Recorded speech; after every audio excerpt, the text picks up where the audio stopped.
I got 4 things to say to you. Raise hell, praise Dale, God bless America, and gentlemen, start your engines!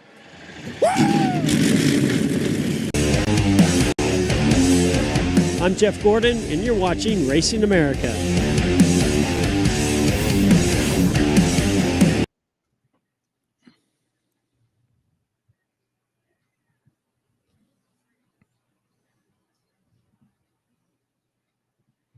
Hello, friends. Welcome in. Oh, we're live. Wednesday. Oh, sorry. I wasn't paying attention. That's a hell of a way to start a show. Wednesday program. It is. #Real Race Talk. It is the Revved Up Sports Show. Welcome in, guys. Special day. I mean, not on purpose. Just kind of one of those things where we had to kind of do a little day switch, but we're doing a special program today, right, my man? We're doing a special. Hey, did I win? Did anybody win? Did you get detained? I have not heard one way or the other. I didn't hear any stories, so I don't think you got detained on your vacation this time. Let me ride across. Let me ride in. It's a whole different story that I could go into. A waste of time. Total disorganization. Everything was fine till we got home. Then it all went the way it usually does. But no, not detained at all. Not detained at all. No harassment. Nothing at all. And I'm even darker now after basking in the Mexican sun. But no, it worked out well. Even from the kneecaps down, you looked a little darker from the pictures I saw. Yeah. I burned up pretty good. Got burned up pretty good. But it is the Revved Up Sports Show on Wednesday. And special edition, and it's kind of a somber time, right? You know, bittersweet show kind of deal. Yeah. You know, this is going to be our Greg Davidson tribute show. The great Texas legend Greg Davidson passed away after just one hell of a fight. As you would suspect, Greg Davidson was not going to go down without a fight. But we're kind of planning this show, and it's like, let's pay tribute to him. But we can be sad, but it's not. Let's not be sad. I mean, let's enjoy the memories, I think, is what this is going to be more than anything else. Yeah, I mean, just like Ozzy says, no more tears, man. Lost the icon legend there too. Ozzy Osbourne, was it yesterday or Monday? 3 in a row. The Huxtable Kid, Greg, and Ozzy Osbourne. Man, they do have a tendency to come in threes. Trust me, I know. That's one legend, at least. Greg Davidson. The other two, I don't know. Ozzy, maybe. Even Huxtable, as wild as Greg Davidson got, he never pissed on the Alamo. Yeah, or ate a bat. So yeah, there's all that. But so what we'll do tonight is we've got a couple of folks that we're going to talk to, and I've gotten some stories that have been sent over that will kind of talk about. Got some pictures, but Gina Shy Nolles will join us here at 7:15. Lots of conversation there with her about the Davidsons, in particular Greg, and then our man, talk about a name from the past that reached out and he said, "Hey man, I love that guy." Renowned race announcer Chuck Lacata will join us as well, and I'm sure he's got some stories as well with Greg. Everybody's got a Greg Davidson story, it seems like. Everybody's got one. We all have one. If you don't have one, then you weren't in the right circle, because if he screwed with you, then you knew he liked you. Yeah, exactly right. So that was the whole thing there with him, and you know, and the other part about it is, so we talked to Greg, I think, a couple of different times on this show, and I went back and I found all of that archive footage, and actually on the show tonight you'll hear from Greg himself. So we've got some stories from Greg Davidson that he will tell you, that he will recount, that he gave to us a while back. And what I'm actually planning to do with that, I thought about just maybe, and I thought about this, Bobby. I was like, you know, we could do the show, we could kind of talk about whatever, and then like boom, redrop the original interview. But it's like, we can do bits and pieces. I want to get that remastered and packaged up, and then we'll send that to Chris and Peggy and Heather. Let them have it first, and then we can go back and we'll re-release it. And that's the way to do that. Let them hear all that first, even though they've heard it probably a lot of times. Because I remember after we talked to Greg, he enjoyed talking to us. He had a great time. So do we. We had a good time. Oh yeah. There's absolutely no even doubt in Pensacola that time in the lobby at that little roach coach you booked for us there. Oh, With yeah. Pensacola for the Derby. Sat there for almost 2 hours in the lobby, sitting there talking to Greg, showing us how he put his leg on and leg off. Drinking. Yeah, you remember he came rolling up because he was rolling at the time. He comes rolling up and with his bottle. You know, I don't think he was supposed to be doing that at the time, but he rolled smoking. And you know, he's like, after a while, what was that, about hour and a half in, he's like, watch this. Yeah. There's the leg, like getting himself out of that thing. Jeez Louise. That's when you knew it was going to be a little haywire there at the Pensacola, whatever that thing was. I forgot what that was, a motel, but no, it wasn't a Motel 6. It was like one of Days Inn. It was like a microtel or something like that. Mm-hmm. That's when you didn't have standards for hotel rooms. Yeah, well, that's when I had to pay for it. So it's like, okay, but yeah. So anyway, first one to roll out, it was like right away. I got a text from our man Bruce Wright, father of course, the showstopper Jake Wright, and this was Jake Racing Bandoleros. They were in Monroe, Louisiana, Friday practice. So Bandoleros. So you think about Jake Wright and Bandoleros. What's Jake? Mid to late 20s. So this was mid-20s now. Yeah. Yeah, this was over 2 decades ago. Greg was in his Pro Late model, number 96. Jake was 96 also. Jake wandered over to Greg's car. This little kid talking racing with his hero, Greg. Greg asked why he was 96, and Jake said, because of you. I mean, that's flattering. I mean, I don't care who you are. When somebody says I'm running my number because of you, I mean, that's pretty cool. I wish I had a picture, but literally what I saw was a grizzled veteran and a child walking towards turn 3.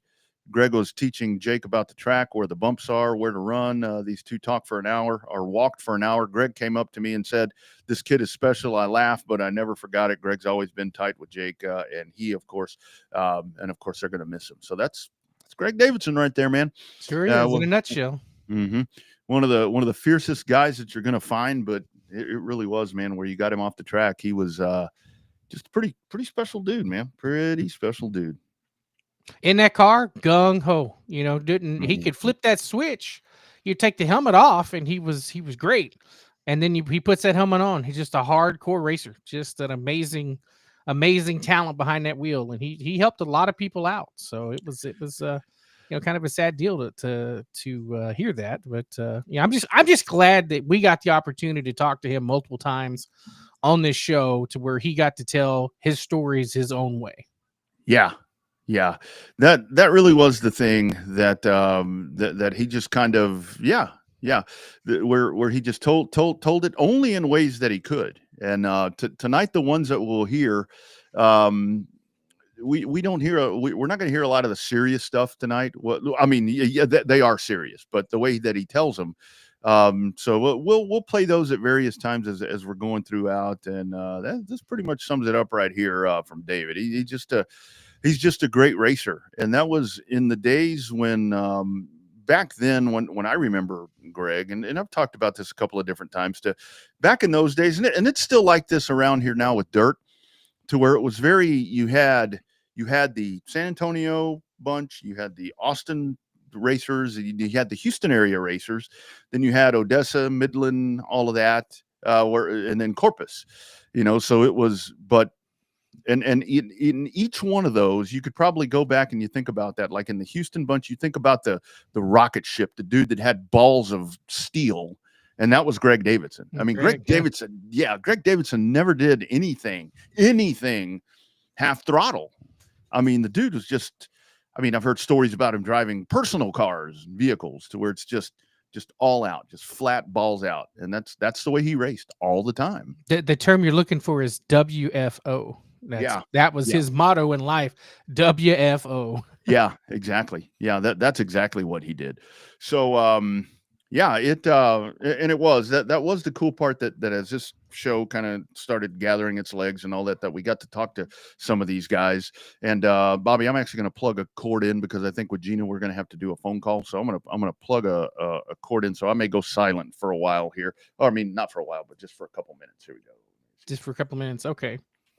Well, we'll see if you're going to go silent. Yeah, it looks like we had a little technical difficulties with Gina earlier trying to get her on screen, but it's okay though, because even if we don't have her on screen, we'll get her voice, and the stories that she could tell will be just as good over the telephone airwaves as they are over regular video airwaves. So Yeah, that's good. Yeah, the only bad thing is we don't get to see Gina. I know. Yeah, because she's looking great. I mean, I see pictures of her. She's traveling all over the place, getting to do some really cool stuff. And yeah, it was, but you know, that's okay. The whole thing is we just, again, we're celebrating. We're celebrating all of this tonight. So that's the main thing. But and again, I mean, we're talking about this. Obviously, condolences to the Davidson family, Christopher, and of course Miss Peggy and Heather and everybody.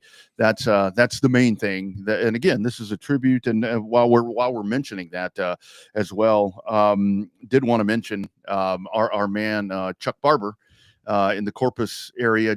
Again, another just good, really good, good man, good guy. Racing guy. He lost his dear wife Judy as well. I saw a couple of days, so we're obviously thinking about them as well. So it's tough, and of course with the kiddos there. I mean, grown kids, but still, that's tough because those are good people. Real good people. The barbers down in Corpus had a lot of good times talking to them over the years. So yeah. It you know, it's one of those things where you know that we've done this for so long that unfortunately when you start losing people, it's like, you know, I remember them X amount of years ago. I mean, that's like for me with Greg Davidson, it's like, oh, I remember Greg racing when I was 10. Yeah, me too. And I'm not anywhere near 10 any longer. So yeah, that it's tough, but again, we are celebrating tonight, and Gina, I think we'll probably have some information on the celebration of life and so forth. That'll be going on there for Greg as she can give us some details on that. And let's go ahead and head over to the hotline. I think we have that all connected right now. And welcome in our great friend. It is Gina Shy Nolles. Gina, how you doing, ma'am? I'm good, Rodney. How are you doing? I'm doing well, girl. I wish that we were talking. Well, to kind of preface everything. So Bobby and I were talking. This sucks. It's sad that we're having to talk about this, but I think Greg would want us to celebrate tonight, right? I feel the same way. I you know, a lot of people, let me tell you, he lived a fast and full life, and definitely should be celebrated. And he would love it. Mm-hmm. He would love it. Absolutely. That we were doing this. Absolutely. And talking about it. Mm-hmm. For sure. Yep. Yeah. Got you there, Bobby. You still with us? Yeah, I'm still here. I'm just listening. Okay. Yeah. Okay. I didn't know if we were still in intros or still doing questions or whatever. So yeah. Nope. Have at it. It's all yours. So Gina, before we get into Greg, what's your life been like lately? Looks like Rodney said you were all over the place. What you been up to lately? I'm on the road, selling engines and selling Chevy parts and kind of plugging in General Motors in different ways into the sport. So I stay on the road. I kind of have an obsession with this CT525 engine. It's very important I get this engine into play in as many places as possible because it is a game changer for our sport. So I've kind of been honed in on making that happen. So I'm on the road actually now to Georgia. I got a dirt race to go to tomorrow night. Oh, Blue Ridge, Georgia. Look at you, yep. the dirt queen. I go back and forth. You know, I watched some super late model racing on dirt, and wow, TV does not do those things justice at all. Yeah. And then we went to Eldora. So I mean, I enjoyed dirt. You know, I grew up watching dirt too. My dad ran a bunch of sprint cars. My Uncle Jerry ran the wing sprints and midgets. So I enjoy it. I prefer asphalt, but hey, dirt's good too. Those guys buy more than asphalt guys. Yeah, and with the motor, I mean, we'll get to Greg here in just a second, but kind of with that motor, honestly, with all the crates, that really is something where I'm glad that it's finally getting, because we've had folks on this show to where they're like, in our series, we have the open motor rule, but everybody goes to the crate because it's just more economical. And it's one of those things to where it just works better financially. Kind of talk to that point, because it's sealed. I mean, I know there's ways to do different things, but it's a cost saver and a game changer. I think that they're finally starting to realize. Yes, and you know, it levels the playing field in a good way. But this CT525 is an engine that you can get, you know, it will be competitive with the $40,000 and $50,000 engines. Mm-hmm. You know, it's one of those that if it's put into the rules, it would definitely, it would hang. I've never really known an engine like this before, and it's been out a long time. But pretty much everything in racing is going to be LS on the LS platform, LS based. Mm-hmm. So I'm just trying to get familiar with it and get it implemented, and try to educate the engine builders who they don't really like this engine, because in the sprint car world, it'll go 5 to 6 seasons without having to be freshened. God, man, I love that. That shit. Are you kidding me? That's amazing. It is amazing. And, you know, I battle the engine builders, and I understand that they don't want it. And, you know, they're hesitant. They don't like it because of that. I get it. But I tell them, the first ones that get on board are going to benefit from it. Educate yourself on it, because it's coming. Yeah. It's coming. We can either learn it now or be force fed this engine by General Motors when the 602s and 604s get pulled back. That's right. That's right. I mean, that's just the way it is. Racing is it's an animal, mm-hmm. and you got to kind of stay ahead of the game. And if I was a racer or an engine builder, I would start learning the CT525 if you're not already familiar with it. And if you're familiar with it from, 10, 20, 30 years ago, it's not the same. Yeah, it's not the same. Yeah. So reevaluate it. Yeah, exactly. All right, enough of that. Let's talk about Greg. So go ahead, Gina. I know you got some good stories. Go for it. Well, the thing about Greg is and everyone you talk to says this. Anytime you were with him or traveled to a race with him, because him and my stepdad, Mike Crawford, who basically raised me, so I call him Dad. Yep. They were best friends. They worked together. Greg had the electric company. My dad was a general contractor. So I saw Greg a lot in outside of racing and going to races. But when you traveled with them, there was always something that happened.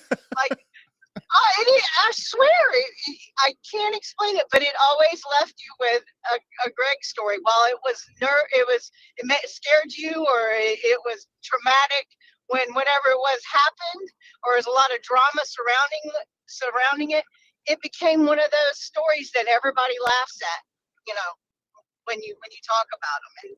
And there were many, like the time we were following Greg's in the motorhome. They had a motorhome and an open wheel trailer pulling the race car, and he's ahead of us. And there's a bunch of cones. I think it was when we were fixing to hit the Louisiana Bridge, and there's a ton of cones set up. And Greg is knocking every single one of them down, every single one. And as we get to the end of the cones, here's this poor guy sitting on this thing setting out the cones. Oh shit. Yes, and I mean, when I say along, it was probably almost the entire bridge, and he knocked down 80%. No, I'm gonna say 90% of those cones. So we stopped at the next rest stop, and my mom said, "Greg, you knocked down almost every single one of those cones that poor guy was putting." He's like, I just couldn't get that trailer straight. You know how he would talk. Yeah. I just couldn't get it off the cones. Yeah. Crazy, little crazy things like that just made it Greg. Yeah. It was just Greg. And isn't that, Gina, with him, because with that, like you're talking about there, I mean, Greg had a lot of friends. I mean, I was talking earlier to where, yes. Back in those days, it was more, I mean, with all the pavement racing we had, you had the different regions of pavement racing in Texas. But Greg had a lot of friends in all of them. But for them, his circle of, whether it was you guys and his family and the folks that worked on his stuff, it was a lot of it. The racing was great because he was so damn good at it. But it was just an event every time you went to a race. just an event. Yes, it was. It was an event. And he put on a show. He was a showman. He was very good at that. He had, he had a huge personality, a huge aura about him, and when he talked, remember, he would kind of talk and he would kind of bounce off of his toes Yep. when he talked. Yep. You know what I'm talking about? Oh yeah. He just was full of personality, and he was in his element at the racetrack. Because like I said, I would see him at my dad's shop, or the work or whatever, and he was Greg, yes, but at the racetrack he was Greg Davidson. He was just different, and he was just bubbly and fun and always helpful, always had a smile on his face. Now, I've seen, I saw other sides of him when other racers would get involved, but it was still had some element of a sweetness to it. I can't explain what it is, but it's just something about it that about the man, and he will definitely be missed. I feel so privileged to have been running HMP when he made his comeback, because it was like a touchstone to my dad. I know my dad would have been so proud of him. So it made me so happy and warmed my heart when we were running HMP whenever he came back and he won. That made me so proud. So proud, and I will always cherish that, and that we were a part of that and got to witness it, because I know everyone knows his struggle, and yes, it was a struggle, but they really don't know how much of a struggle it was for Greg. But I'm just so happy that I have that. I will hold that. I will cherish that for the rest of my life, for sure. Absolutely. Yeah, that was one of the only times I saw Rodney ever get super duper choked up at a racetrack, was that night that Greg won. So cool deal. Yes, I was looking at the pictures. Someone posted pictures on Facebook, and I was like, good Lord, I think I had cried so much. I don't know what was wrong with my face, but I was like, man, that's a horrible picture. Yeah. But it was special. It was definitely special. And let's kind of talk about that with without giving a lot of details, because like you said, it was very much a struggle, because as that was going on, I mean, just the modifications they had to do to that car, Gina, just to make that thing right. And I remember going out there and watching him practice, and he just couldn't. And then he got it figured out. And then I remember vividly him practicing at Mobile in this car that he's going to control by hand, that big monster. Yes. And that was after he lost his second leg. That's his last leg. Yes. Exactly. Yes. And I go walking up to him, and he the way he talks, you think I'm fucking crazy, don't you? And I said, yes, I do. And he said, well, you're right. but it was one of those things, right, where he was not going to stop until he got it done somehow. That's right. And his first comeback at the track at HMP when he lost his leg, and the first time he went out on the track, he spun on the backstretch. I mean, because when he came on the track, he would rev it up and hit his brakes, rev it up, and he did it, and it overdid it, and he spun around, and I was thinking, oh no, good Lord, oh my gosh. But it didn't happen again. He got it under control, but that was the first thing out of the gate. It spun, and I was thinking, oh Lord, this is going to be a long practice session. Absolutely. In Mobile, he would call me and he'd say, hey, Gina, we're thinking about coming that way. Can I practice? I'm like, of course you can. And he would get out there and do it. But Rodney, I think he was very worried about, because of the learning curve of this, it was so sensitive. And he was very much an old school racer, meaning he felt the car with his hands and his feet and his butt and everything. And he would tell me that he would use his legs when he drove, and how he couldn't, something about balancing his weight in the seat. So everything was thrown off for him. And there, when he lost his both legs, and he didn't have both of them, I think that he was more afraid of the learning curve and hurting someone else, hurting someone else's car, damaging it. And that's really why he never, I think, stuck with it.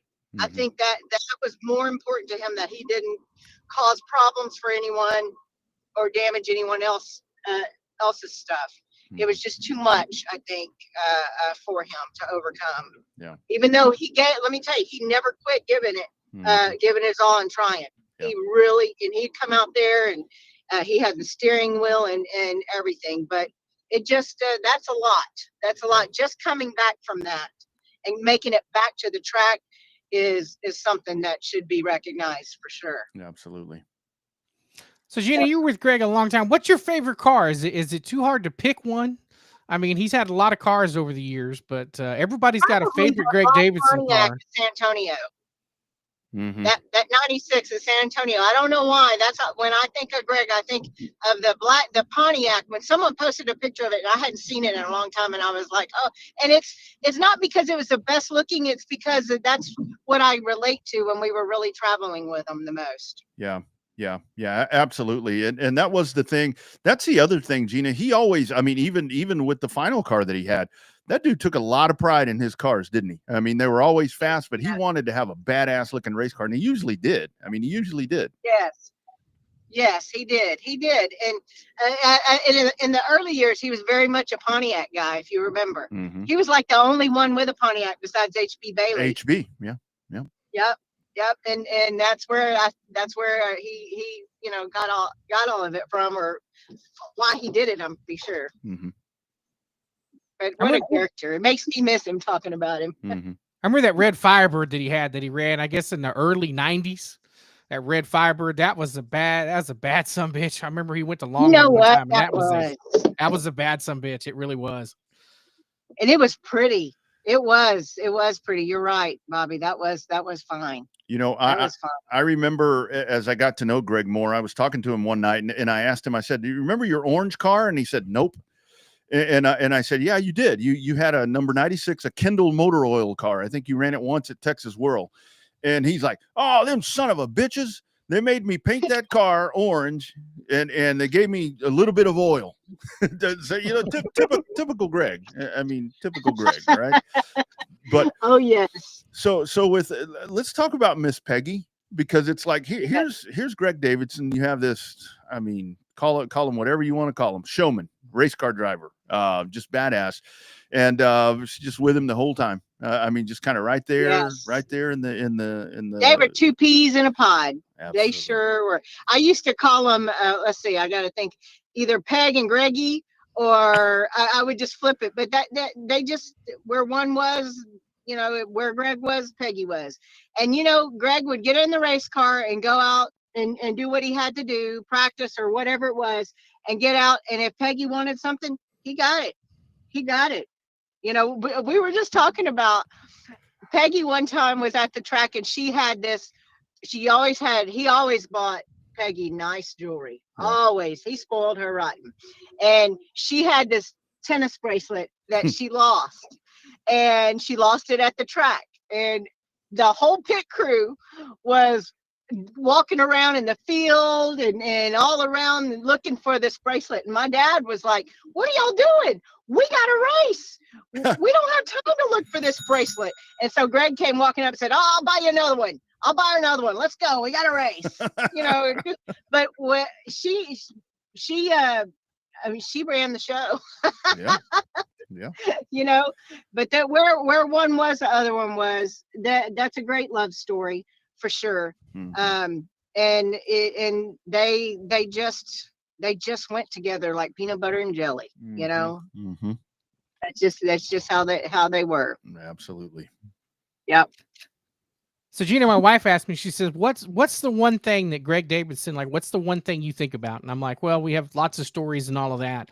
But the thing to me that I think about now, after thinking about it for a couple of days since I found out that he passed, is I think that Greg has a unique legacy in that he helped so many people that he never took credit for helping. It's because he just he passed on that next generation to the next generation of racers. Bruce Wright told the story about how he was helping Jake, but there's so many people that he helped. He helped me when I first got started in the media business, working with USRA, telling me different stories and introducing me to people and stuff like that. So I think that he helped more people than what people know, just because he didn't do it for the publicity. He didn't do it. Right. He didn't do it for all the handshakes and the attaboys and the pats on the back. He did it because he genuinely loved what he did, and he passed that along to a lot of people. And I think the world has been a better place, especially the racing world, because Greg Davidson's been in it. 100%. There's a balance in racing, and you need people like Greg and around to keep that balance healthy, that shares information. And because not a lot of people do that. And I mean, he helped Bo and Mason. We had a car that was dialed way out. It was just bad. And he said, bring it to the shop. So Bo took it to the shop, and he showed Bo how to square the car up. Mhm. And he said, that's the most important thing you have to do, is square the car up.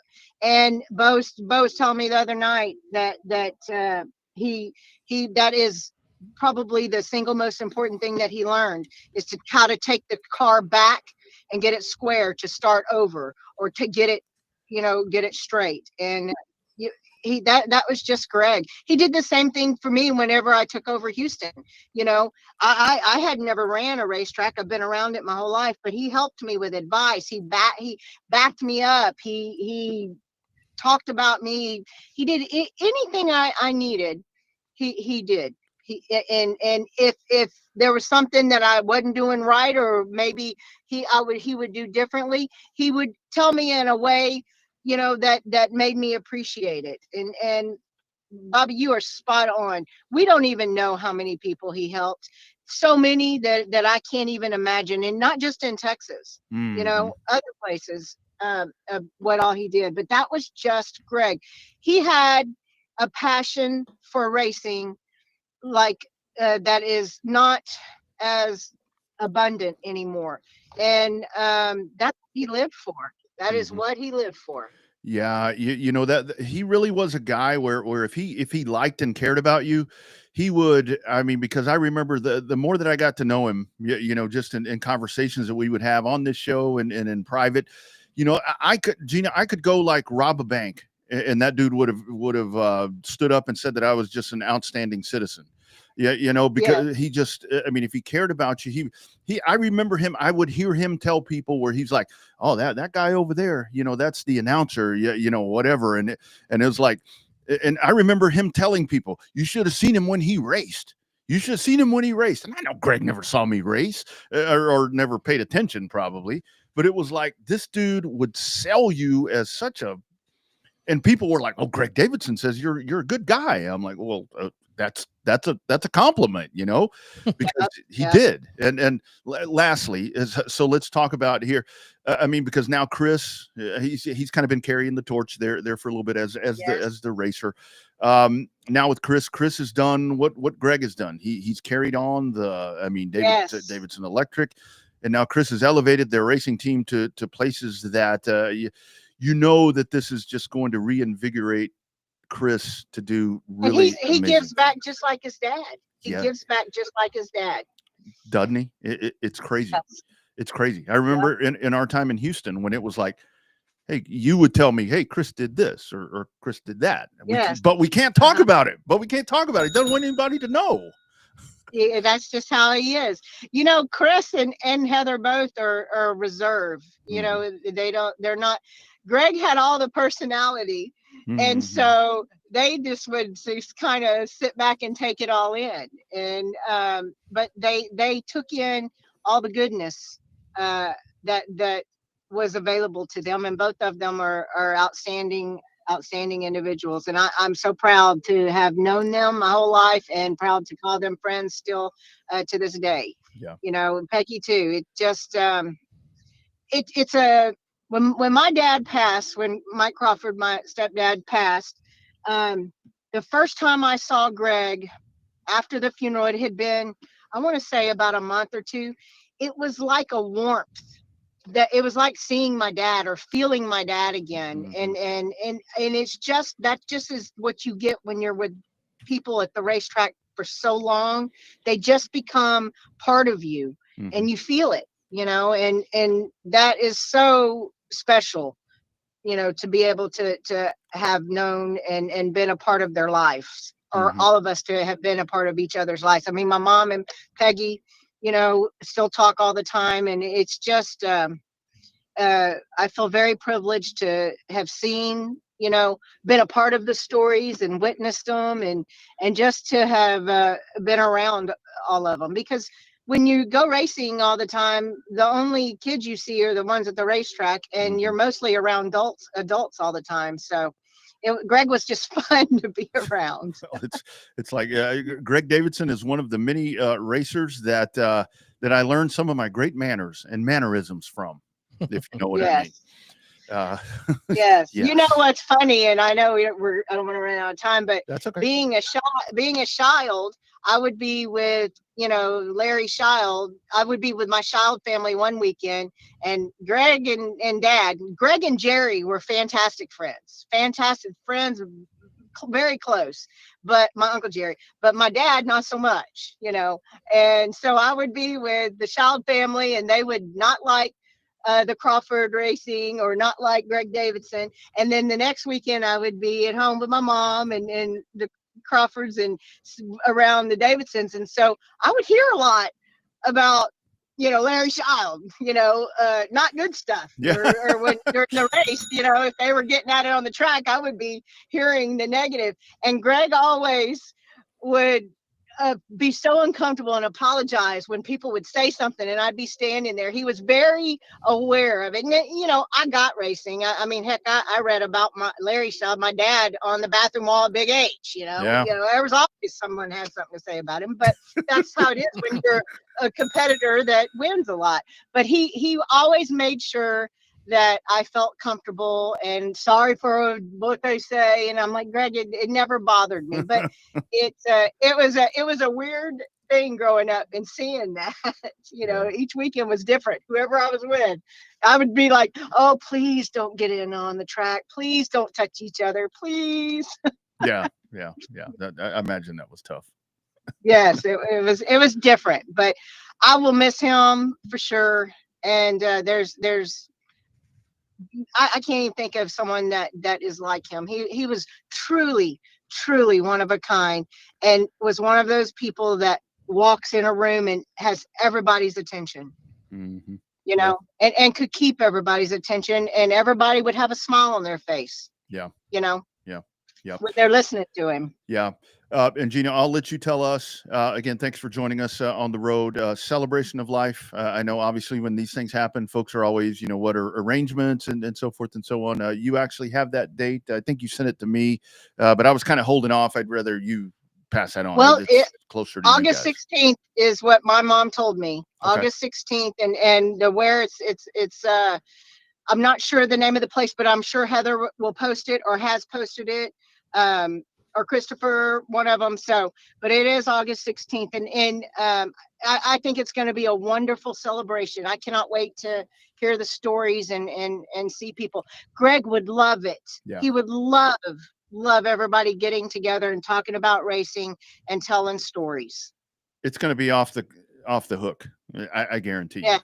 you. Well, we'll have people in heaven sitting around listening to us. Yeah, I guarantee that. My Uncle Jerry, Dad, they're all up there racing, and they'll be there too. So I'm excited to be there. And let's be very candid here, Gina. We're going to have people underground also looking up at us. We're going to have people in hell watching us, listening to all that. Yeah, you never know. I don't know. That's kind of that crowd. Anyway, Gina, thanks for the time. It's been so fun talking about this again. Like we said, this is meant to be more upbeat. We're sad, but we're going to celebrate for a little while the greatness it was. The great one, the Texas legend, Greg Davidson. That's right, Texas legend. You're right. Thank you, guys. Absolutely. Thank y'all for doing this. Absolutely. Look forward to seeing you soon, girl. All right, Ronnie. Bye, Bobby. Yeah. See you, Gina. Love you, girl. Be safe. All right, will do. You Bye-bye. bet. You bet. There she goes, Gina Shy Nolles. Yeah, right in the middle of all that. And imagine that, an intertwined family in racing. Mm-hmm. I didn't know that actually happened. Man, rare occasion. Again, our Greg Davidson tribute show talking about the great one that was Texas legend, Greg Davidson, about to bring on another special friend that has followed Greg Davidson for a long time, our man Chuck Lacata. But we told you were going to hear from Greg Davidson tonight. And one of the questions that we asked Greg Davidson many years ago was, Greg, who was your biggest rival back in the day? Here's what Greg told us on the Revved Up Sports Show. Me and John Kelly had magnets on our car. One week he's faster than me, next week I'm not really as good as him, and went up and everything, but nothing ever got out of hand or anything. Right. And John and his family, that's what racing was true about. They built their own cars. They were running a Ford, which was harder for them. Yep. Even though they made more power. Yeah. But still, they the family deal was really cool. And, me and John go back Sure. a long ways. In fact, I was there at Kyle when he ran the last race. He ran. Yeah. So, Yeah. That's awesome. that was a good memory for me there. Yeah, for sure. Yeah, cool rivalries, man. Those guys were so fast at San Antonio. Yeah, so fast. These guys were absolutely just blazing around that half mile, and hearing Greg talk about that place will really get you fired up, because a lot of laps going around there. And shoot, here's a guy that called a lot of laps around that place. Not only that place, but countless places around the state of Texas. Like, look at that, still looking sharp as ever. Thank you, guys.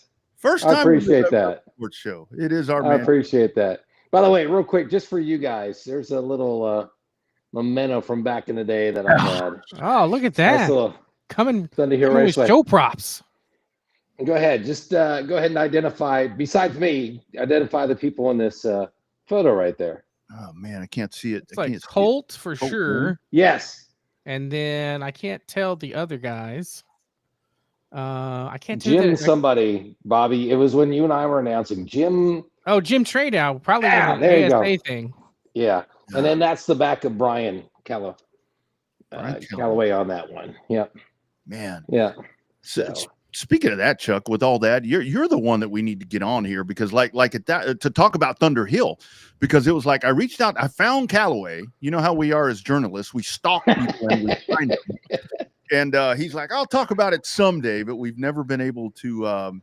He doesn't like talking about it. I saw him at Cedar Park Body and Frame back in the day after the track had closed. And he said, you know what? He says, it's great memories. He said, but I really don't want to relive it anymore. I've moved on. It's time to move on with life. So a little disappointing. Here's another fun one that I don't have a picture of him. Bobby, who was our DJ back in the day? The guy who played the music and stuff for us. And Rodney, I'm sure you know him too. John. Yeah, John Molise. Yeah. No, before him. Before John. Geez, I don't remember. The guy that was with Nash Chevrolet.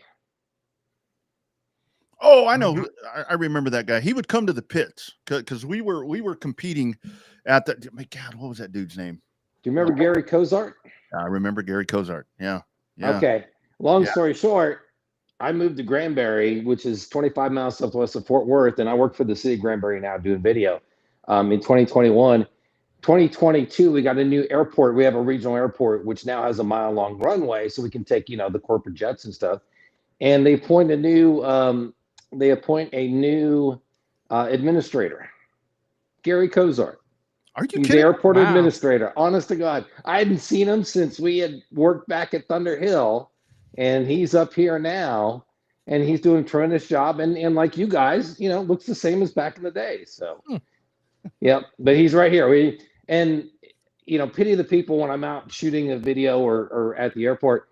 He breaks into those stories, man. He goes right into the Thunder Hill stories and everything. So it's a lot of fun. It's great to be on with you guys, by the way. Yeah, I want to, one of the, we've been talking about the shows and the connections and all of that you have with the racing and with us back in the day, way back in the beginning of time now, feels like after 25 years. So it's good to get you on and get the take, not only on Greg, but we'll get your take on, other stuff if the time permits it. But it's good to have you on, dude. Long time no see. You've been kind of quiet on social media, but. It's been too long, and we've been blessed. I've got a streaming company now. We had done some races back at Thunder Hill, and now we're doing Division III colleges and high school and stuff, which is great. And as we kind of like come together in the brotherhood of announcing, back when Thunder Hill opened in '98, I was maybe up for assistant track announcer the day it opened. And then the guy who was supposed to show up, and it wasn't Big Jim. I never found out from Callaway who was supposed to announce that day, but it wasn't Big Jim. But whoever it was didn't show up. So Callaway looks at me and says, all right, well, go ahead and announce tonight, but don't get comfortable. Because he told me later, he said he had no faith in me. But what made it work, and you guys can identify with this too, I had talked to who I consider the legend in local track announcing, Trey Ware. I talked to him for a week and just got some tips and stuff. And of course I announced back in San Antonio in '99. But it's really cool to be on with you guys because it brings together that. And I think about Trey, and there was just, there was that little kinship, a brotherhood with the racetrack announcers. And the one thing that I love the most about the job, yes, working with you guys was great too, okay? But the one thing I loved about the job was getting there early and going in the pits and finding out how the drivers were feeling, getting to socialize with the drivers and get to know them as people, You guys both drive. Well, Bobby tried to drive, but anyway. I tried. But, it was so great. That was such valuable time. And when the big guns were in town, I'd immediately go to the 96 pit because I knew there's no way he'd have time for me. Once we were 15, 20 minutes in, everybody's going to the 96 pit. Everybody's walking in. Some guys are looking for help. Some guys are looking for parts or something like that, and everybody, he was just this, he was just this draw, if you will. And everybody wanted to go and talk to Greg. And of course, the local drivers who didn't, tour, if you will, with Greg and those cars, they were the first ones that wanted to go and talk to him. He was just, I think the word legend gets used a little bit too much. He was a true legend. There's no doubt about it. Among drivers, he was a true legend. And isn't that the thing, Chuck, with because doing the job that we do or have done, at whatever point, there are always people that come out on the track, and when Davidson came out, you could always kind of hone in on him and kind of keep an eye on that dude because he's going to do something. Up at the front, it may be kind of lackluster, it may suck, but you follow that dude because I was talking earlier, the dude had balls of steel. He was always going to be the fastest car on the track, and he would not hesitate to stick the nose of that car. Anyway, you could make a show out of calling that dude with what he was doing. Well, and to me, he was the guy to beat. This was the face of his class. Yep. David Snookhouse back in the day and James Reeder back in the day. These were the guys to beat, And I remember talking to Jeff Pollard and Ian Webster and those guys. And it was the 96. There's no question that everybody was out to find a way, or at least try to find a way to beat the 96. And the funny thing was, and of course, you guys know what it was like in the pits and, trash talking, if you will. They would trash him and, oh man, I got to beat the old man. And, how does he keep doing this crap and whatever, and it's like, man, I hope he gets caught at Tech or whatever. But man, when the racing was over and we're all hanging out and grabbing beers, he's everybody's best friend. Yeah, he and his family. There's no question. And I'll give you the one real Greg Davidson story I have is one time we were he had won, of course, he had won the race, no shock there. And we'd done the on-track interview. Okay. And we finished up and it was the last race of the night. So everybody was done. And I turned to him, I said, by the way, I said, you must really enjoy this winning thing. He looks at me and, Rodney did a great impersonation earlier in the show of Greg's voice I heard. So I don't even try to do it. Right. Yeah. But in true Greg Davidson form, he looks at me, he says, Chuck, he said, ain't got nothing to do with me. He says, and he points to his crew and his family. He says, I do it for them because they work too freaking hard in the week for my sorry ass to finish second. you know? Mm-hmm. And even in winning, it wasn't about him. It was about everybody around him. Mm-hmm. And that's, that was one of those moments that you just never forget, and you guys have them as announcers too.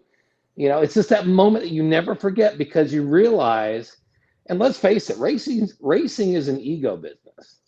The first couple of years I was track announcer, I felt stupid because I thought, wow, this is all about me. But then, Gary Cozart and John Melise and, Bobby and Roddy, and it becomes this team factor, and it's such a great feeling. And there's Greg Davidson, the king of the hill, no question. All the time. And when you ask about him about racing, it's not about him. It's about his family and his supporters and his pit crew. Well said. He's got to win for them because, again, they worked too hard for his sorry ass to finish second. That's right. That's right. I remember when I first got started doing the PR stuff and all of that. I remember Greg was, because I knew those guys growing up, watching them as a fan and as a kid growing up in racing. Was when I got to know him, on the PR side and get to do interviews, in-depth interviews with him and all of that. He was so welcoming to me. I guess because he found out that I've been following it since I was a kid and was telling him stories about Longhorn. And I remember when you did this at Longhorn. I remember when you did this at San Antonio. I remember when you flipped in Corpus. Telling him all those stories, and it's like, I'm sure he likes that. Well, but he kept opening up, and he became one of my go-to guys. And I'm like, hey, Greg, can you tell me how to get a hold of so and so, or do you know this guy? Is he worth a good interview or something like that? I'd bounce an idea off of him. He says, well, then you can do that. Yeah, you can interview that guy. Why don't you try this guy? This is how you get a hold of this guy. And so it was the overwhelming support that he gave you that you came to know and love. When you could ask. I mean, he knew everybody. And everybody knew of him, so it was always cool, and it was refreshing for me, and it was rewarding for me to get to know him that way and get to know all the other people kind of through Greg. So, yeah, and the funny thing was, I think, and you guys can tell me too, because you guys were with him later after I had left. Nope, he didn't have to go anywhere. He didn't need to go visit anybody else. Everybody came to him. Everybody was coming to the 96, and of course, it's the great family had Gina on. Oh my God, it was so great. Just to hear Gina's voice again, but it was he did everything he could, give you the shirt off the back, the whole deal. Roddy called him the racing bad boy. No question. He fits that bill. Yeah. But he just, he would talk about anything you wanted to talk about.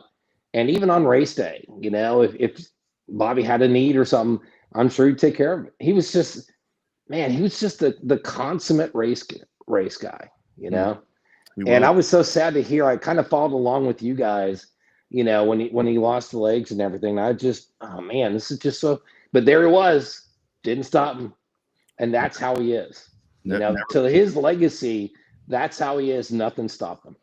And Chuck, kind of in those days when you were kind of a little bit later, maybe into the early, let's say late 90s into the early 2000s and stuff, because like you were there at THR, but then like when TSRS came about, I mean, there was traveling there, whether it was Corpus right. or San Antonio and Houston.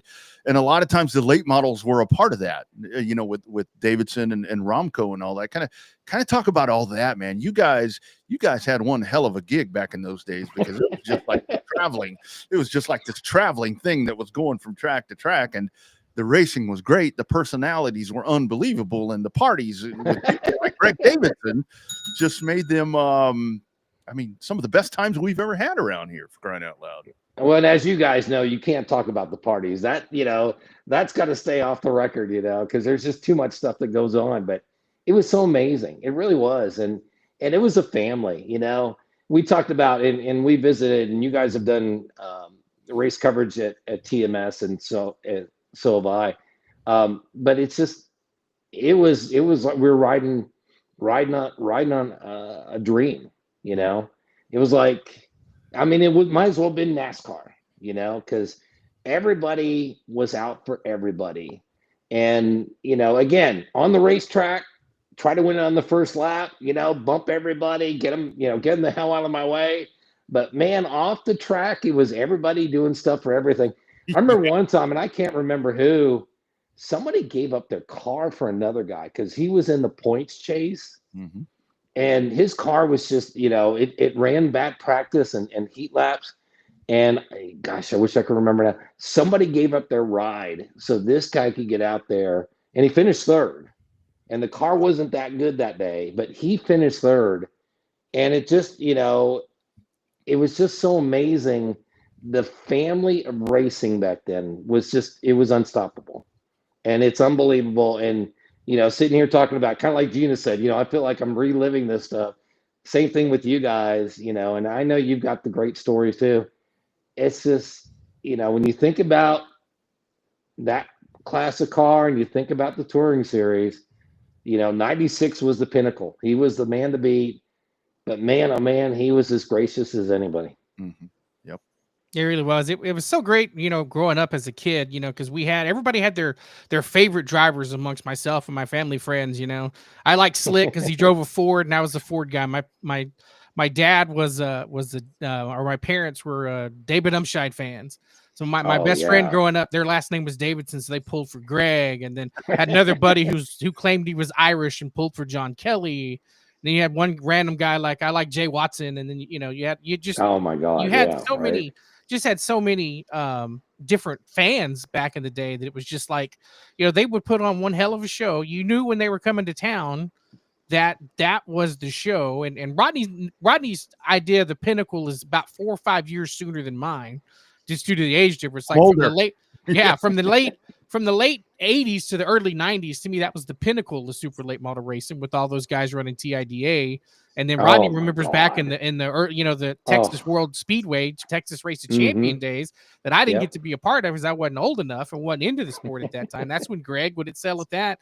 Like Shane said, Greg was always trying. I remember the E-Pro car, and then he had that one badass perimeter total offset car with the 4-point cage right around him. I remember that was a big story.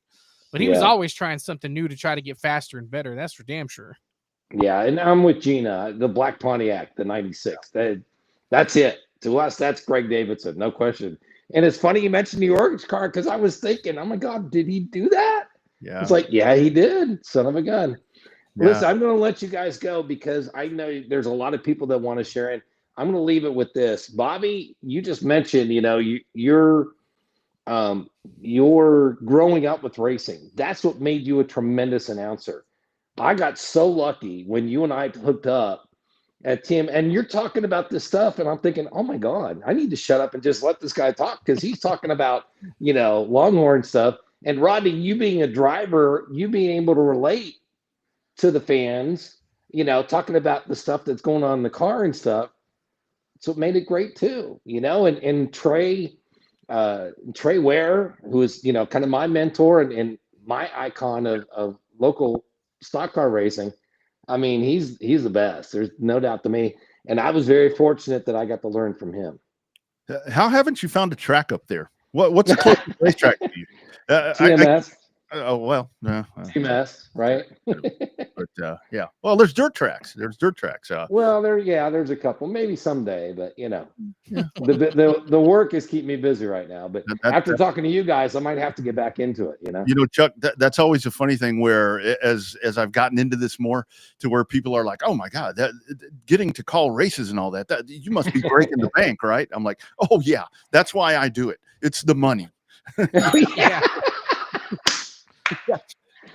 That tells you they know absolutely nothing about what we do. Yeah. Same thing like no question. Like with football. And I will say this: so many, when the Lord comes down and takes me and probably delivers me down south with the other racers that you said were looking up, watching the show. I'll always remember just being in the flag stand at Thunder Hill. That was my favorite place.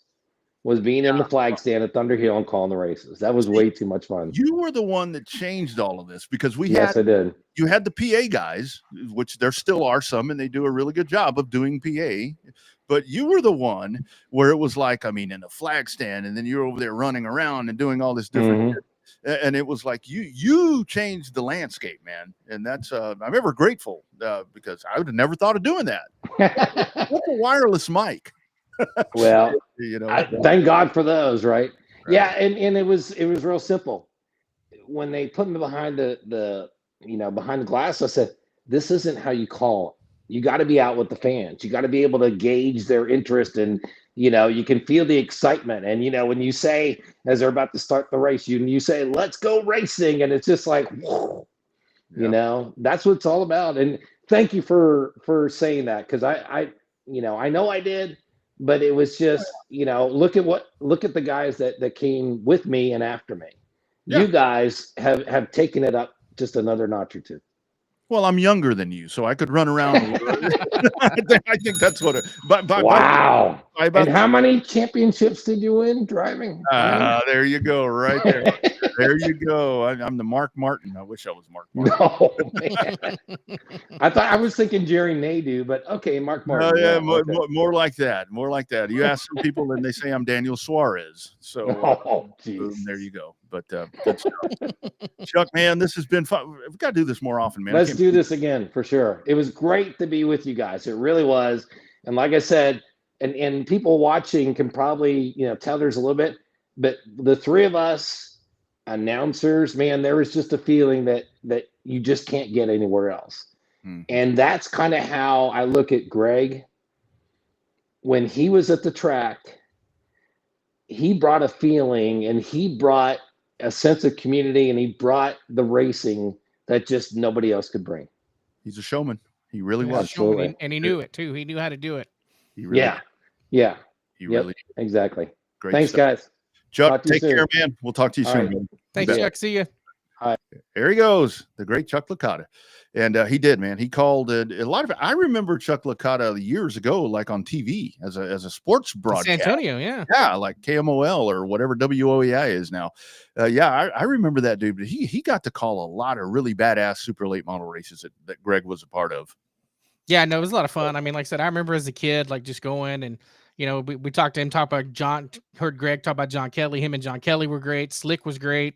David was great. Like they were all just they knew how to play the game, right? When I say game, I mean they knew how to race on the racetrack. They knew how to race each other.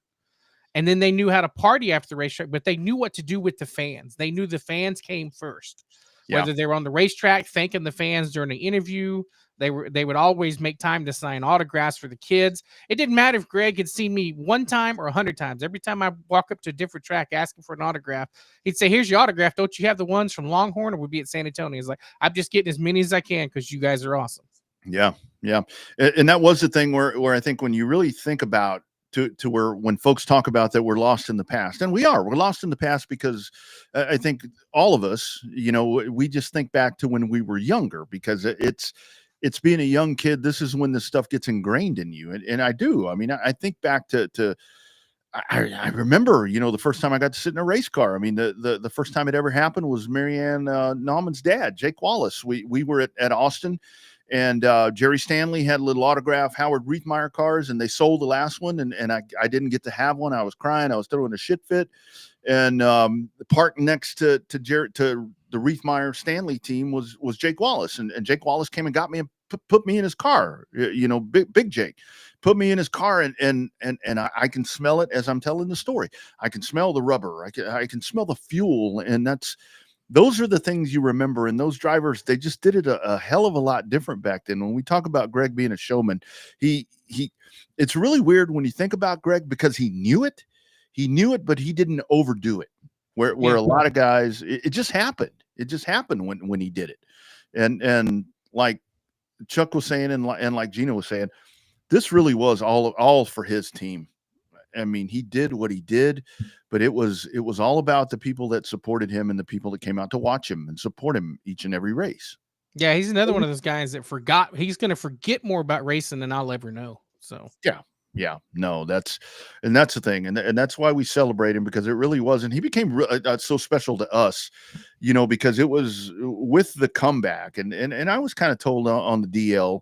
Like Gina said, that it was really hard for him, as he was trying to, because he wanted to race. And, obviously when you lose a limb, it's like, okay, the thing that I love to do, I mean, how do I do this when I'm missing a limb? But he was dead set on doing this. And I was told kind of in private, and I'll say this, that when he came on and talked to us, it reinvigorated him, because he was working on this. He wasn't sure that he could do it, but it just took him to another level, telling stories. And like you always say, realizing that people still gave a shit, still gave a shit and wanted to hear from him. And I think that's what we need to do more for these guys that have done, and ladies that have done this for so long, because we do want to hear these stories, and it's amazing to hear them. Yeah, no, telling the stories has been the most fun part of this show. We've got to do a lot of cool things between this and the horn, and we go to racetracks and we meet people and we interview drivers. But it's one thing to interview them. It's another thing to have them and help them tell their stories, whether it's Slick Yeomans, Greg Davidson, Freddie Fryer. The list goes on and on and on about the people that just want to tell their stories. And a lot of times they're shy. You would think some of these larger than life figures that we grew up idolizing as kids, you'd be surprised that these larger than life figures were shy because they just didn't know. Like, you know, I haven't been in a race car in 10 years. So tell me about what it was like 20 years ago. Because people still care. I mean, that's the reason we're doing a Greg Davidson tribute show tonight, is because people still care. You saw, you know, I mean, granted, we've got, I think you and I have more mutual friends in racing than my wife and my sister have total friends combined. You know, we got like 800 something mutual friends, and they're all racers, and they were all posting about Greg Davidson. Every one of them. We lost the legend. We lost the great one. We lost the good one. You know, all of that stuff over the course of the last week. And it's, you know, and it's warranted because Greg's a good guy. You know, and we'll be saying the same thing with some of the other Texas legends go to their high point place. You know, it's going to be the same thing. But right now, you know, the focus is on Greg, as it should be. Yeah. And it really was one of those things to where, I mean, like mentioned right there, he was dead set on getting back, and he did, and he worked, and you know, kind of, because I was lucky that, like Gina and I were talking about, where I was kind of on the intel there with a lot of that, to where I would hear, well, Greg tried this, but it didn't happen. Or I'd hear something from Chris or from Heather, and it was like, it didn't matter whatever obstacle there was going to be. He was still going to try to overcome it. I mean, would he overcome it? I don't know, but he wasn't going to fucking quit. I mean, until he gave it everything that he had. And I think that was just, he just wanted to do this, as long as he could. And he did it well, and he did it in a lot of, we're talking about late model stuff. We're talking about his time. Obviously that's where we know, most of us know Greg, you know, from, you know, local tracks. And then later, another story that we had right here, and I'm going to go in here and find this here as we go to the graphic here. I'll have to make sure that I find the right one. There's a photo right there. So that is that's at San Antonio Raceway, Highway 16. That's at Highway 16 back in those days. And again, this is one that I got right away from another one of our great friends, Joe Dan Bailey, you know, that went on to do amazing things, you know, in NASCAR circles, and then, you know, later with Toyota. So Joe Dan Bailey sends me this over while I'm still over in Mexico, and it says, Greg was my next door neighbor growing up. His dad's electric company, which we've been talking about, it was right next to their house on Alameda Road, Alameda School Road. HB Bailey always ran number 36. When he would take a second car, he would run the 96. Greg was helping him as a kid before Greg started racing at Meyer Speedway. I believe that's where the 96 came from, which I kind of thought that maybe that's where it came from. So answering that right there, that makes sense. Joe Dan goes on to say, I traveled with him and Peggy in the early 80s at the All Pro Tour. I mean, remember that, Bobby? He went out and he ran All Pro, going to Mobile, Birmingham, and Macon, those type of tracks. The racing was fun. The travel was better. I think we've heard that a couple of times tonight. It was a dually that would vapor lock in the heat, especially going to San Antonio. Yeah, that's a little bit of a trek right there. Had a lot of good stories, good and bad, in that truck. A couple of years ago, I stopped by to see him. He was glad to see me, but immediately wanted to play a trick on his daughter, Heather, with a prank phone call. No way, right? And they did that. And here's the photo right here. He was my first win away from my dad's team, and showed me this is a way to make a living and a career.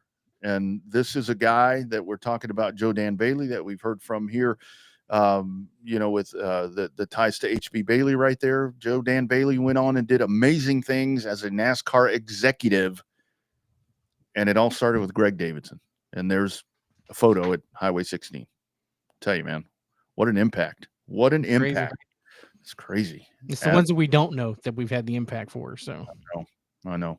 totally crazy that that has happened, and that's exactly what he did. Chuck checking in right there. Mike Knotts got to see. Yeah, Trey. Yeah, Trey Ware. I mean, I'm sure Trey Ware called Greg Davidson races at some point, because that's how far back this thing goes. But here's another good one from our lady Jennifer. Not only do I remember growing up watching Greg and John competitors, yeah. I mean, the families, I mean, they always were. I mean, these guys, they always took the time where it was, no matter what happened on the track, you would go down there. And that was one of the things that my dad always instilled in me, to where I've told a story where it's like, kids would come walking up, good, bad, and different, whatever happened on the track. A kid comes walking up. He's like, you put that damn beer down and you go over there and you talk to that kid, because that was you. That was you. And a lot of that I learned also from these guys, because that's exactly what they did. That's exactly how they did it. So talking about those late model days, Greg also did some other stuff. There was a story of when the 1993 Arca Winston West shootout at Texas World Speedway that Greg Davidson was a part of in a flat black number 96. He told us on the Revved Up Sports Show, he went out and ran on the super speedway on the big oval. He told us about that day, and Greg Davidson will remain infamous in that race, in the story of that race, for one reason. Here's what Greg told us. Cup Series race there, and I bought one of Terry Labonte's old cars, and we put our short track motor in it. But back then, Earnhardt, Bill Waltrip, Schrader, all of them were there. 93. We qualified 11th, first round, and then about third lap, going down the front straightaway, I saw the hood all of a sudden start down. All of a sudden, it's just gone. Yeah. It just, where'd my hood go? Yeah. And we got around track. I found out later, somebody made a picture that it damn near hit one of the ESPN camera guys that was up right outside the wall going into one. Yep. Getting the picture up, but actually he had to move so it wouldn't hit him. So I just prayed that I was very lucky how that ended. There was a brand new Chevrolet Lumina parked there. I remember the broadcast. They said, it looks like that hood almost hit that brand new Lumina and the cameraman. It was close, very close. What had happened is I'd only been out there in single car runs and racing everything. The first time that I actually got in the draft with somebody was the race. And so as we were going on first lap, I was following Rick Corelli was there also. And I was following him, and all of a sudden I see the hood just vibrating and flapping, and I said, oh, damn. So I pulled out from behind him, and it quit doing it. But he was pulling away, so I had to move back over and get back behind him. And, they put rubber hose on the hood pins, and that way when you push down the hood, you got pressure behind it, and you put your pin in, so it's already in a pressure area. And I didn't realize that back then. Yeah. See, there's Greg the showman. He didn't give a shit about that cameraman. He just kept going. He never slowed down. I remember that race. You know who also was in that race? Who? A little bit of trivia. Johnny Walker. Really? Johnny Walker in the 72 car. He came out of turn 4. It kind of got loose a little bit. It had rained so horribly that weekend there at TWS, and the one thing that they never fixed there was the parking and drainage situation. Spun out of turn 4 and he got stuck in the drop off right there at turn 4. But you had Greg Davidson, and back then in that race they called him John Walker. But two of those dudes in that race. A little trivia there from the old noggin. But Greg, I mean, he would do any. You remember he told us he went out and ran the what was that thing called where you just haul ass? Remember they took that late. It wasn't it was the Texas Mile? Maybe that's what it was. Maybe that's what it was. I know I've seen pictures of that late model that he put a special motor in to do the Texas Mile in one of his silver Pontiacs. Yeah. He went out and did that and just like flew. And I don't know how that car didn't fall apart because he went really, really fast. Yeah. That car. I mean, he was super, super fast. But yeah, that I don't know. He man, he just would always go wide open. That's for damn sure. Yeah, that was the thing. I mean, he just really didn't know any different, and that was there were a couple of guys where being kind of me more based here, or I had the Austin and San Antonio guys that I was kind of more in tune with, but it was like because it was like when we talk about Freddie Fryer, it's like, okay, if Fryer's there, what's going to happen. It was kind of one of those things with back in those days when the late models were around, to where it's like, okay, if Greg Davidson came from Houston, it's like, oh shit. And Charlie Cohen came from Grand Prairie, and J.D. Hughes from Sundown, and Bob Bolin, R.I.P. as well. God, I hate that we're talking about all these people and they're gone. It's like, well, Charlie Cohen too. It's like, God, man, these guys, they just flat-footed. They just went really, really fast. Really fast in cars that are not near as safe and nice as what we have today either. And I'm telling you that's why, when people are like, what's your heart on with the outlaw super stocks or whatever, it's like they look like the cars that these guys ran. I mean, just some of these pictures that we're pulling up right here. I mean, like there's one of the Pontiacs, and I'm not sure if that's the one Gina's talking about. That may be an IROC. I don't know if that was actually a Pontiac. Here's Greg, and this was 85 or 86. Another really fast race car right there. Here's one of the ones that you're talking about. Yeah, that one. E-Pro custom chassis, man. That car was badass. Dang, look at that thing right there, man. And this, the Joe Dan's picture, that this may be kind of like one of the old Outlaws. Doesn't quite have the big ass like the Outlaws do now, but I mean, that one there, and boom, there's what he ran till the end. And that's a thing that it was the Texas Smile. Thank you, Jake. The thing with Greg, I always thought it would have been really easy for him to, with the challenges that he had, to, I mean, maybe try a different class, something maybe not quite as tough, but nope, was not going to do anything different. What was Greg going to do? Hey, I just found a way to get another legend guest on. Who's that? How's that? Not with just Shane. We've been trying to get Shane to come on since we started the show. He still talks to J.D. Hughes. That I would love to talk to J.D. That would be fun. Yeah, I'm sure he's got a Greg Davidson story or two. Yeah. Let's get the hookup right there. I would love to talk to the purple number 41. I saw somebody posted. It was posted a long time ago. I think Cody Beto actually posted a race in '86 that we went to at Corpus. That Slick was in Jim Palace's number 4 in Old Thumper in that the Grabber Blue number 4, and Slick just dominated him that weekend that we were down there. But looking at the list of drivers that were in that race, you had JD that came down. You had Greg. It's just an unbelievable list that raced at Corpus that weekend. And that was one hell of a race. That and the 85 season opener at San Antonio, where he was talking about Corelli. Corelli came down for that race from Colorado. And it was just a who's who of races back then. And Greg Davidson right in the middle of that one too. And I think that Greg, that was in this car. I think it was that year in 1985. Really good stuff. Quick pause. Going to come back and talk a little bit of NASCAR. Got a couple of more sound bites from Greg Davidson. And I promise you want to stick around for these. Stick around for these. That's coming up. It is a Texas legend, Greg Davidson tribute show tonight, live at the Revved Up Sports Show. Welcome to the My Race Pass app, the #1 app for motorsports fans. We want to make sure you get the most out of your My Race Pass app experience. With your new free account, you can use the My Race Pass app to see race day information, including event entries and official lineups and results for over 600 organizations across North America. You can also see track information and purchase online event tickets for select tracks. With your free account, you can also search for a track or series on the My Race Pass app and favorite their profile to receive news and race day notifications on your mobile device. To see more information and to see which app subscription is best for you, be sure to visit getmrpapp.com. My Race Pass, the ultimate racing resource.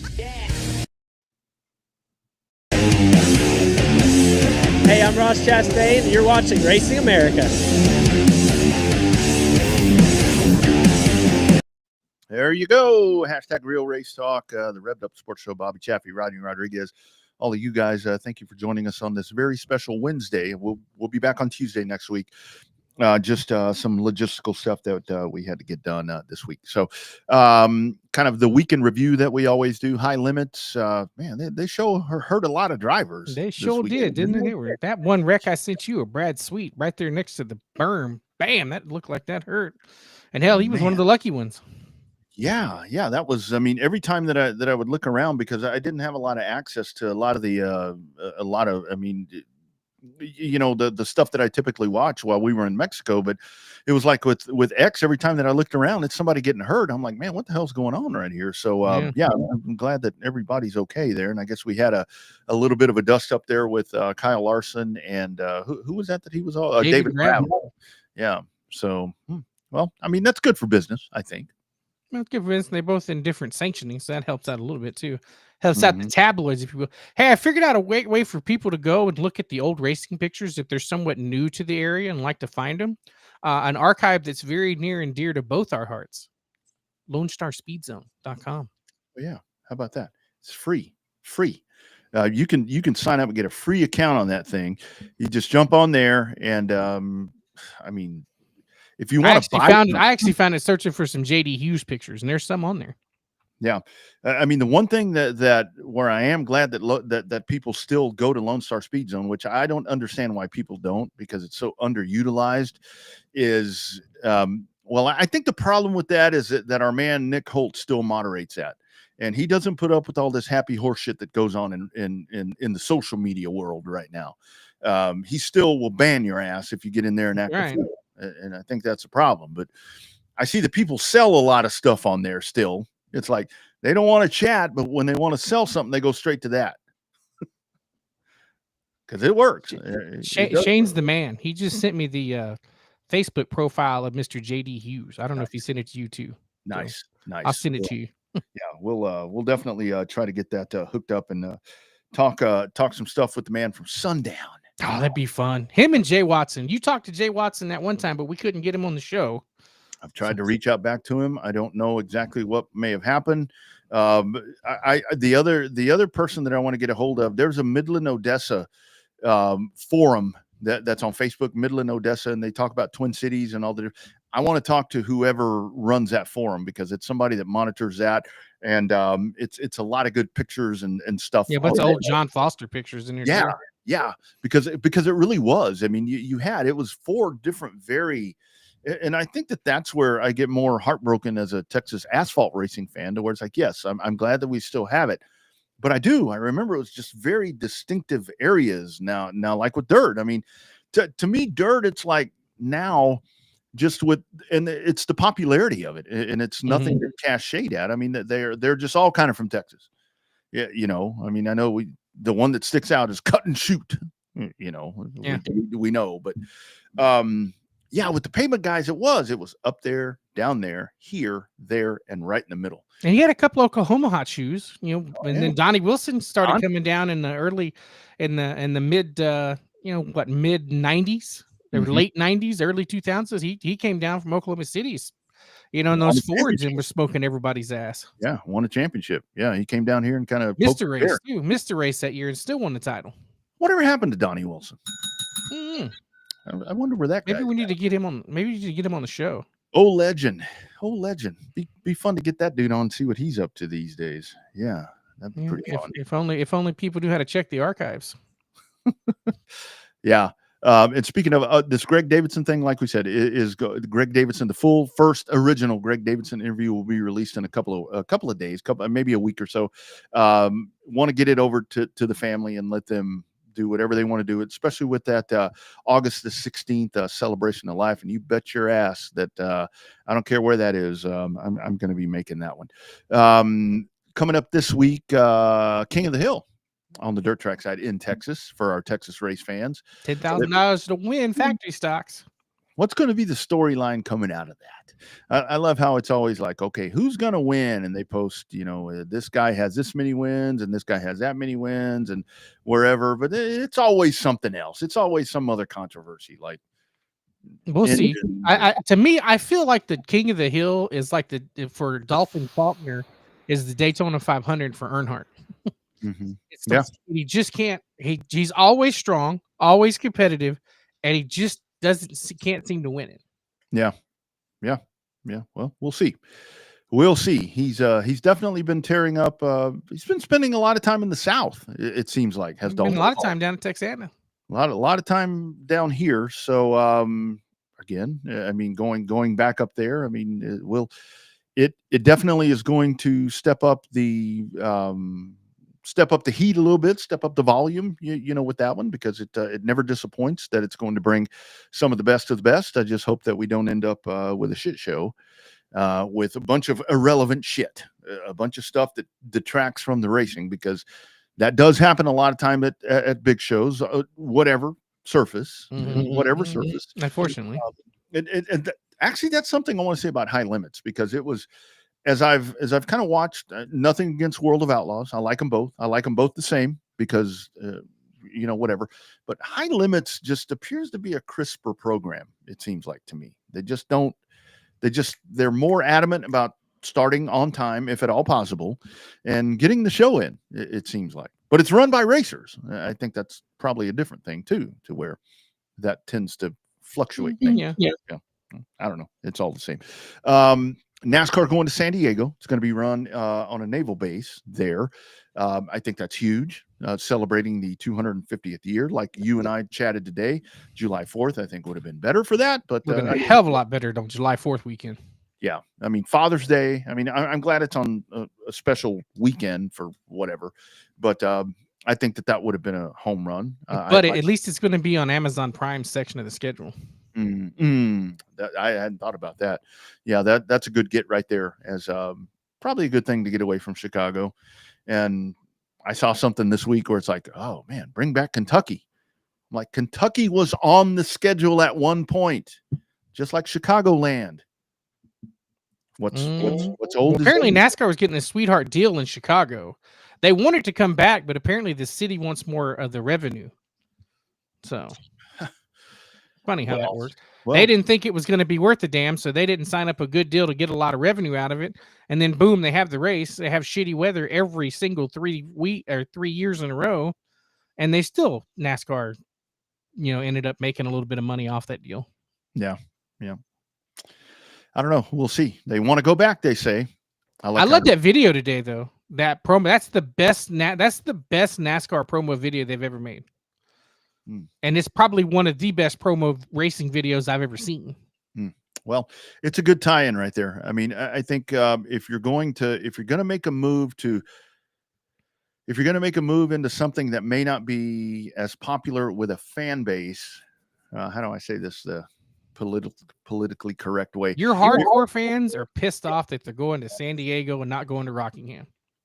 But you get something military involved, it makes it a little softer, a little softer, the blow, to where it's like, okay, I want to be pissed off, but it's neat that it's at a military base.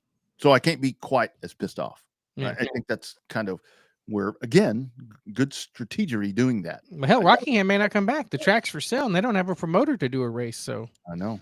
As much fun as that was this year, I don't know if they could be back next year. And that San Diego thing, I think I saw it's going to be like 3 miles. It's going to be like fucking Coda. Well, not quite as big as Coda, which is coming back. Tickets are on sale now. Date to TBA. Hopefully around Mexico. Well, we don't know if Mexico's coming back or not. Yeah, we don't know. Hadn't heard that. Well, everybody was concentrating on San Diego. Mm-hmm. Yeah. So I don't know. Other NASCAR news. The playoff thing hitting new heights right now with the Danielle Trotta, Larry Mack thing, and Mark Martin. And look, if you're gonna change it, change it. I think if I'm NASCAR at this point, I would be very much so to do what the NCAA has done with the NIL and the portal. Be like, okay, if that's what you want, we're gonna do it. We'll change it.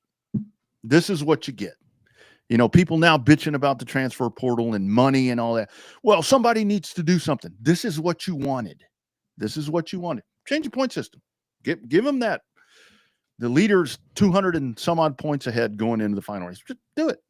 Just change it. See how it works. If it wasn't broken, they wouldn't have tried something different. Yeah. So I don't know what's going to come out of that. And people that are with the Mark Martin thing, I don't know about all that. I heard what was said. I think it's more aimed at Denny Hamlin, which honestly, I don't care if it's aimed at Denny Hamlin or Mark Martin or Dale Earnhardt Jr. or Carl Edwards, whoever we're casting shade at. I don't think you do that. I mean, because those guys we're all pretty good at what they did. Yeah. I mean, especially those. But now the whole thing is something that we know good and well. A lot of these NASCAR media people, they have to walk the company line. I mean, that's part of that. That's part unfortunately, yeah, that's part of that gig. On to Indianapolis, and I'm hoping for a good race. Should be fun. I think so. These cars should put on a decent show anyway. Yeah, I think it will. Let's check here, see if we got any other comment. Oh man, now there's another one. Bobby Kohler, the double O. That would be another one that I think would be really fun to talk to. Big John's chassis, isn't that what it was? I remember the red and yellow car. I think it was kind of one of those IROCs and so forth. That was. Yeah, man, this is fun. That's why I'm glad that we're getting to have these conversations, even though that it's a time of in a time of sadness. But I think what this is going to do, let's say we do talk to JD Hughes, what this has done, Greg Davidson, again, being the connector that he was, is going to make that happen because we're still going to make it happen. Yeah, we're sitting here reminiscing about him. All right, before we get out of here, we do have a couple of more Davidson stories, and I think, Bobby, one of the most talked about incidences that had ever happened was the 1986, 85, 86 accident there at San Antonio Speedway. You want to talk about going out of the park? It happened in turn 3, right at the end of a late model sportsman race, as they were called back. No super late models back in those days. Remember that super late model sportsman, limited sportsman? They didn't have any of these fancy names that they have now. Greg Davidson, just in the way that he always did stuff, he went out of the park in style back in those days, and he recounted that and told us all about it. Here is from the great Greg Davidson. What happened on that night at San Antonio Raceway? I remember about that. Man, I remember I'm just a very lucky SOB because I don't see how I got out of that. But what had happened, it was getting near the end of the race, a couple laps to go, and I was going down the back straightaway, and there was a lap car there. And I don't know if something broke on his car, but I was in the throttle all the way, and right as I was going to lift, his car comes up in front of me, and my left front tire hit his right rear tire and climbed it, and I gritted because I thought I was going to go to the wall hit on 130, but I kind of shut my eyes and drifted, and all of a sudden it got quiet, and all I could hear was wind. And then the next thing I remember is Beaver Stelzig was coming up and asking me where my ignition switch was because the fuel cell was wide open. And so from that amount, but it hit on the left rear after it flew over the banks. People don't realize if you walk up the banks and stand there and you look over off land, that's high. That's way high. And as I remember, Greg, I mean, because a lot of guys did that, but I mean, you had the distance record. I mean, you were rows out in that parking lot. Well, the action quarters and parking lot probably saved my life because the first time it hit on the back corner, my seat, I was in the seat, but the seat headrest was bent 90 degrees, and the side helmet holder brace was bent straight out. And when I finally got out of the car, but when it hit the first time, the the motor came out of the car, the fuel cell came out of the car, and it just reached the whole joints of all the sections of welding and like twisted the car, and it broke the roll cage at all 4 points coming in, and it was being held, the halo bar was being held up by a car piece coming from the inside of the car. So it was literally that car, I actually boarded that motor, but it ripped the side of the block out when it hit and broke the transmission off the motor. I mean, there was nothing. It pushed the left rear tire in through, it pushed the battery through my seat. It hit so hard right there and splintered the battery up. So I guess that's when I got knocked out. And then I got back and looked at everything. But after it cracked on that first big hit, after it broke all that stuff, if I was going to be rolling over hard land, the whole cage would have been gone. Yeah. But I totaled 3 cars, Oldsmobile Cutlass, a Chevrolet Monte Carlo, and I forget whatever it was. But the one thing that kind of points out from that incident was 10 years later, we were at a race there, and somebody come up and asked me my name. I said, yes. He said, you the one that went over the wall? And I said, yes, I was. He said, do you realize that was my favorite car that I'd kept for so long? And he started just yelling. Oh, my goodness. I had no intentions of hitting their car. Oh, man. Yeah, that was something to see. That was quite the ride. Quite the ride right there. Yeah, that was crazy. Yeah. And that's from the words of Greg Davidson. It's been a great time tonight. Just thanks to Gina and Chuck for talking about their stories there. And again, that celebration of life, August 16th is the date that we've been given. So obviously just kind of stay in there. I would say with either Chris or Heather. And figure out what some of the details are going to be with that. But again, man, just kind of final thoughts of Greg. It was. Didn't you say the best? You saved the best one for last, right? Oh yeah. Okay. Yeah. That's going to best story in the history of the almost 9-year history of the Revved Up Sports Show. Yeah. We're going to be back next Tuesday at our regular time, 7:00 Central, 8:00 Eastern, talking. We'll get more into this, a huge week coming up next week. We'll have a recap from these parts with the King of the Hill. We'll get you ready for racing coming up next week. You've got a huge UARA event that's going to be going on at Auburndale. All of that, get you caught up on pro late model racing and so forth and so on. We did want to give most of this show to Greg. And again, we will have this interview that we're hearing pieces of. We will have that remastered and put out probably on YouTube and all the different places there once we get it over to the family. And so you can go back and listen to this whole thing because these are just bits and pieces. And there's two of them, right? We did it twice, didn't we? There's two of them.